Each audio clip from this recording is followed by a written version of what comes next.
안녕하세요. 8월 16일 수요일입니다. 오늘은 예레미야 21장 1절부터 14절까지입니다. 제가 읽겠습니다. 여호와께로부터 예레미야에게 말씀이 임하니라. 시드기야 왕이 말기야의 아들 바스울과 제사장 마아세야의 아들 스바냐를 예레미야에게 보내니라.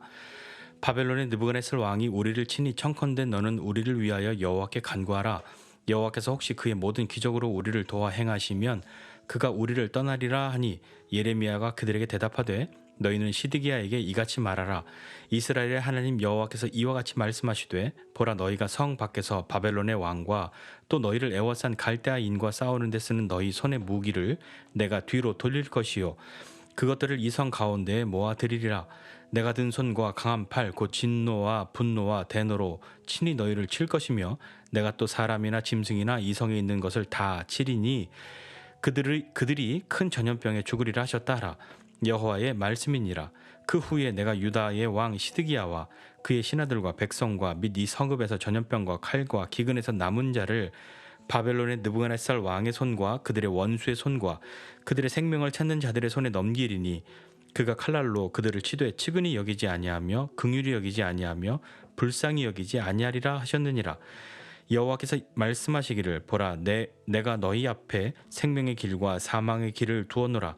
너는 이 백성에게 전하라 하셨느니라.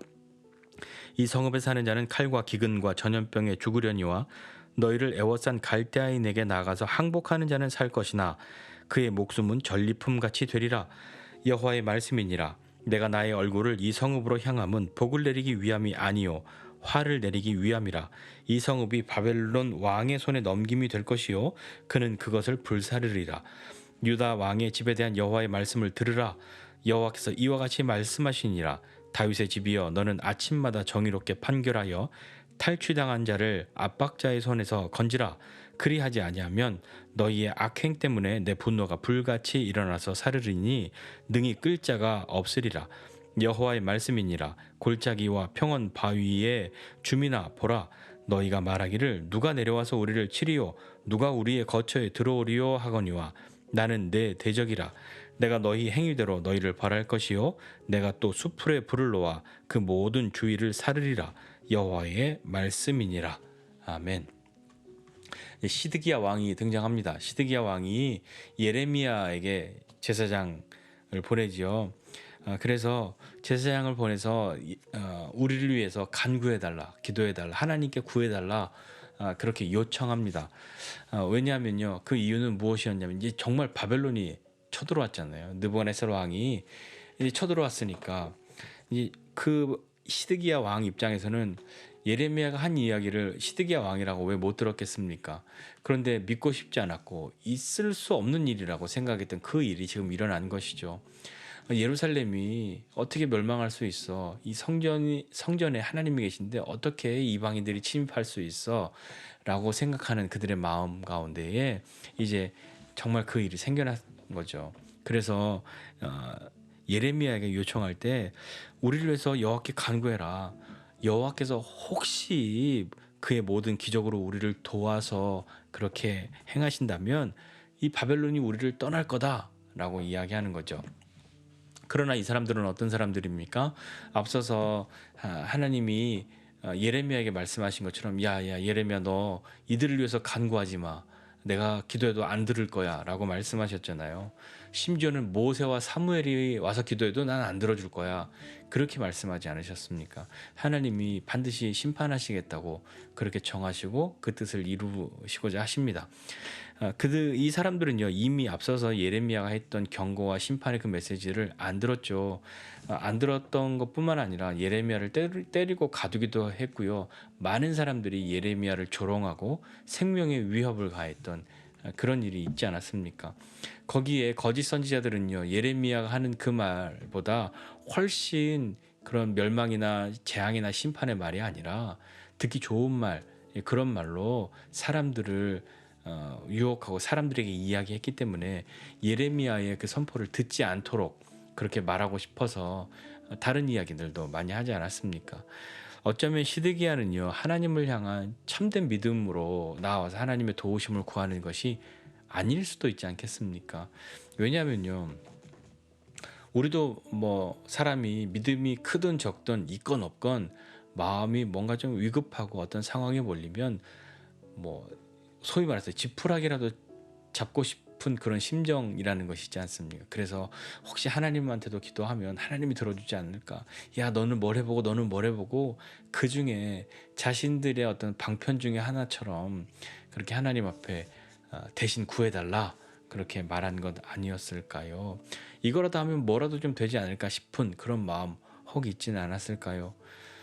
필요할 때만 간절히 하나님을 찾는, 아니 간절히 하나님을 찾아보는 그런 것, 그런 마음으로 혹 예레미야를 찾아간 것은 아니었을까 하는 생각도 해보게 됩니다.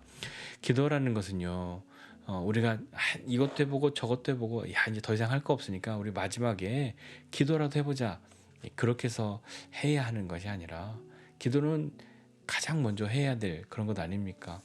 기도는 최후의 카드가 아니라 최초의 카드, 최초이자 최선의 카드이다라는 말도 있는데요. 기도를 아껴두었다가 마지막에 최후의 보루처럼 쓰는 것이 아니라 하나님 앞에 참되게 진실하게 나아가는 것, 그것이 기도이지 않겠습니까? 더군다나 기도는요, 내 원함을 이루기 위해서 하나님을 조종하는 것이 아니잖아요. 오늘 시드기야는요, 예레미야를 통해서 혹시 그렇게 좀 해봐 그러면 하나님이 기적을, 모든 기적을 그렇게 베푸셔서 우리를 도와주실지도 모르지 않아? 그렇게 좀 기도해줘 라고 말하는 거죠. 예레미야의 대답은 어떻습니까? 예레미야의 대답은 하나님 말씀하셨는데 너희를 돕지 않으실 거다, 그렇게 이미 계속해서 선언해 오지 않았습니까? 그 이야기들을 이제 다시 한번 또 하는 거죠. 너희가 성 밖에서 갈대아 사람, 뭐 바벨론 사람과 싸우려고 손에 무기를 들었지만 그 무기를 하나님이 다 뒤로 돌리실 거라고. 이렇게 해야 싸우는데 그걸 뒤로 돌리면 어떻게 싸웁니까? 싸울 수 없는 거죠. 그래서 그 무기들을 다 그 성 안으로 모아 드릴 것이고, 하나님이 든 손과 강한 팔, 진노와 분노와 대노로 직접 너희를 치실 것이다, 그렇게 말씀합니다. 사람이나 짐승이나 이 성 안에 있는 것들은요, 다 하나님이 치실 거라고 그렇게 말씀하시죠. 그들에게 큰 전염병이 있을 거라고 앞서서 계속 말했던 거 아닙니까? 전염병, 기근, 뭐 칼, 그것으로 다 죽는다 너희들, 그렇게 말씀하고 계시죠. 그러면서 그 후에 시드기야와 또 신하들과 백성 중에서 이 성읍에서 전염병과 칼과 기근에서 남은 사람, 그 사람들은 야 너희는 남았으니까 살려줄게, 너희는 이겼어, 그것이 아니라 그 사람들은 바벨론의 포로로 끌려가게 되는 거죠. 그때 하나님은 그들을 뭐 측은히 여기거나 긍휼히 여기거나 불쌍히 여기지 않으실 거다, 그렇게 그런 마음으로 하나님이 돕거나 그러지 않을 거다라고 선언하십니다. 그러면서 하나님 말씀하시기를 이제 8절 이하예요. 너희 앞에 생명의 길과 사망의 길이 있다, 그것을 두었는데 라고 말씀하시면서 생명의 길과 사망의 길에 대해서 말씀하시죠. 이 성읍에 사는 사람들은요, 칼과 기근과 전염병에 죽을 거고요. 그리고 너희를 애워싼 그 사람들에게 그 갈대아 사람들에게 나가서 항복하는 것만이 너희가 살 길이다. 그러나 너희 목숨은 그들의 전리품과 같이 그렇게 될 것이다 라고 말씀하시는 거죠. 사망의 길은 칼, 기근, 전염병 이런 거에 죽는 것이라고 해도요, 생명의 길이 있다라고 말하면 정말로 하나님이 그것과는 반대되게 살 수 있는 길을 주셔야 하잖아요. 단지 목숨을 부지하는 것이 아니라 그 원수들을 물리치시고 하나님이 우리를 구원해 주시는 그 길이 있다, 너희 이 길로 가면 돼 라고 해주셔야 그 길이 마치 생명의 길처럼 여겨지는 건데, 하나님이 말씀하시는 너희의 생명의 길이라고 하는 것은 바벨론에게 항복해, 그리고 포로가 돼, 그게 너희의 살 길이야 라고 말씀하시는 거잖아요. 하나님은요, 이 백성이 하나님 버리고 하나님의 경고를 무시하고 그 결과로 하나님이 정하신 그 하나님의 징계를 받는, 그것이 하나님의 뜻이었던 것이죠. 그러니까 하나님이 그 남은 자들로 하여금 생명의 길도 있고 사망의 길도 있다 말씀하시면서, 생명의 길은 이것이다, 항복하는 거다. 그러나 너희는 포로가 되고 목숨은 그들의 손에 달려있다. 그렇게 말씀하시는 것, 그것이 이게 진짜 생명의 길이라고 그들이 생각할 수 있었을까요? 아마도 이쯤 되면 하나님 우리 진짜 잘못했어요 라고 바짝 엎드려서 하나님이 그냥 구원해 주시는 것뿐만 아니라 하나님이 정말 이들을 다 물리쳐 주시고 그래서 우리를 구원해 주시고 다시 우리를 이전처럼 돌려주셔 그래야만 뭔가 될 것 같은데 과연 이렇게 포로되는 것이 생명의 길이라고 하는 것을 이 사람들이 어떻게 받아들일 수 있었을까요? 이게 하나님이 우리에게 주시는 생명의 길이라고 그렇게 되묻지 않았을까요? 하나님께서 그 얼굴을 이 성읍으로 향하시는 것은 복을 주시기 위함이 아니라 그들에게 하나님이 화를 내리기 위함이다라고 말씀하셨고요. 너희들은 바벨론의 손에 넘겨지게 될 것이고 그들이 이 남은 것들을 다 불살하게 될 것이다 라고 말씀하십니다. 어쩌면요, 이 생명의 길과 사망의 길이라고 말하는 것이 뭐 하나님 믿고 안 믿고의 그 차이, 뭐 그 길, 그래서 구원받는 길과 멸망으로 가는 길, 마치 그런 것이 아니라 내가 너희를 징계하고자 하는 대로 순종할래 안 할래 라고 하나님이 물으시는 것 같지 않으십니까? 생명의 길은 하나님이 바벨론에게 항복해서 너희가 그들에게 포로가 돼서 하나님의 징계를 받는 것, 그것이 하나님이 생명의 길이라고 말씀하고 계시는데 저와 여러분이라면 어떻게 그것을 받아들일 수 있겠습니까? 또 11절 이하에 보니까요, 예레미야가 유다의 왕의 집 그리고 또 사람들에게 들으라 하면서 외칩니다. 이 말은 너희가 어떤 사람이었는지, 너희가 어떤 백성인지, 어떻게 어디로 돌아가야 하는지, 너희가 잊지 말아야 할 것은 무엇인지에 대해서 한번 다시 이야기하고 있는 겁니다. 유다 왕의 집들에 대해서 이야기하죠. 너희가 아침마다 정의롭게 판결해서 탈취당한 자, 그 사람들을 압박자의 손에서 건져내. 너희는 그런 사람이야. 그거 잊어버리면 안 돼 라고 말씀하는 거죠. 그렇게 하지 않으면 너희 악행 때문에 하나님의 분노가 불같이 일어나서 다 살을 것인데 이거 끌 수 있는 사람이 없다. 그러니까 너희 거기에서 돌이켜야 한다 라고 말씀하는 거죠. 그러면서 골짜기와 또 평원의 바위에 있는 주민들아 하면서 그들에게 말하는 것은 우리가 이렇게 안전한 곳에 있는데 야 누가 우리를 이렇게 올라와서 우리가 싸우고 우리를 쳐들어올 거야. 누가 여기를 이렇게 들어올 수 있어? 그렇게 말하는, 성전이 여기 있는데 누가 우리를 뭐 멸망시킨다고 하는 거야? 그럴 일 없어 하고 있는 너희들아, 너희의 대적은 바벨론 사람이 아니라 나다. 하나님이 말씀하는 거죠. 그 어떤 대적도 들어올 수 없어 라고 말하는데 하나님께서 말씀하시기를 내가 너희의 대적이 된다. 네, 그러니까 하나님이 심판하시겠다는 말씀인 거잖아요. 너희의 행위대로 내가 벌할 것이다. 수풀에 불을 놓아서 그 주위를 다 사를 것이다 라고 말씀하시는 것이 오늘 본문의 이야기입니다. 오늘 이 말씀 보면서 우리 좀 같이 생각해 보고 싶은 것이 있는데, 인생은 참 많은 것들을 선택해야 하잖아요. 정말 수많은 선택이 있고 또 그 선택했다면 그 길을 가야 하는 그런 것들이 우리에게 있죠. 수시로 선택의 상황에서 뭐 어떻게 선택할지 모르는 사람도 있고 뭐 선한 선택, 옳은 선택하는 사람도 있고 그릇된 선택, 악한 선택, 잘못된 선택을 하는 사람도 있죠. 오늘 하나님이 이 백성들 앞에 주신 것은 생명의 길과 사망의 길이 있다입니다. 이렇게 그러면 그 두 길이 있는데 너 어디로 갈래? 라고 물으면 우리는 뭐 그 길이 뭔데요? 라고 묻지 않고 생명의 길로 가야죠 라고 답할 겁니다. 왜냐하면 벌써 이름부터가 다르잖아요. 생명의 길은 살 수 있는 것 같고 사망의 길은 죽는 것 같으니까 우리는 뭐 묻지도 따지도 않고 당연히 생명의 길 가겠다고 그렇게 이야기하겠죠. 그렇게 해야만 하겠죠. 그러나 백성들의 선택은 어땠냔 말입니다. 그들은 이 앞서서 그 길에 대해서 어떻게 해야 되는지에 대해서 전혀 몰랐을까요? 예레미야가 계속 이야기하지 않았습니까? 돌이키라고 이야기하지 않았습니까? 하나님 앞에 돌아와야 한다고 그렇게 말하지 않았습니까? 그렇게 하지 않으면 하나님 너를 심판하신다고, 그리고 이제는 그 심판을 하나님이 바꾸지 않으실 것이라고 말하고 있는 거잖아요. 하나님도 예레미야에게 너 이들을 위해서 간구하지 말라고, 내가 이 심판을 반드시 행할 것이라고 그렇게 선언하셨으니까요. 이 백성들의 선택은요, 정말 그렇게 생명의 길을 선택했습니까? 그렇다면 우리는 늘 생명의 길을 선택하고 살아가고 있습니까? 우리가 하나님의 말씀에 순종하고 살 때 하나님은 우리를 위해서 우리의 대적과 싸우시지만 우리가 불순종하고 하나님을 거역하며 살 때에 하나님은 우리의 원수와 싸우시는 것이 아니라 마치 우리를 향해서 싸우시는 것 같은 그런 분으로 서실 수도 있단 말입니다. 하나님을 버리고 우상을 선택하고 회개를 촉구하는 그 경고를 무시하고 어그러진 길, 또 사망의 길로 계속해서 갈 때 하나님은 우리에게 심판하심으로 그런 일들을 행하시는 것이죠. 우리는 순종하는 것이 참 쉽지 않습니다. 이 길이 있는데 어디로 갈래? 이 길, 두 가지 길을 두었다라고 말씀하시잖아요. 다 죽는 것, 그리고 남은 사람들을, 그들에게 주어진 생명의 길은 그들이 완전히 구원받는 것, 원수가 물러가고 자기들이 남았지만 비록 많은 것이 피해를 입었어도 온전하게 자기들을, 원수들을 다 물리치는 그것이 아니라 너희 그들에게 항복하고 포로로 잡혀가야 돼.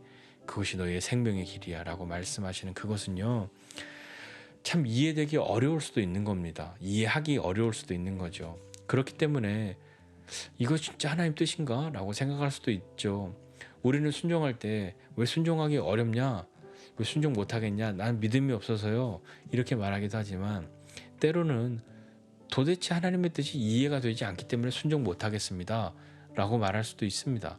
실제로 그런 때도 우리 많이 있잖아요. 어떻게 하는 게 하나님의 뜻이지? 왜 이렇게 말씀하시지? 이해가 되지 않는데? 이렇게 되면 어려워지는데? 이렇게 되면 뭐 이렇게 될 것 같은데? 왜 이렇게 하라고 하시지? 라고 하는 거죠. 그러나 우리는 하나님 앞에 순종할 때요, 우리가 다 이해했기 때문에 하나님 순종하는 게 아니잖아요. 다 이해되지 않았어도 하나님이 말씀하셨을 때, 하나님이 우리에게 선하신 하나님, 정말 우리를 사랑하시는 하나님이라면, 하나님이 우리에게 말씀하시는 것을 믿고 따라갈 수 있다고 한다면 이해되지 않았어도 하나님의 뜻을 따라갈 수 있죠.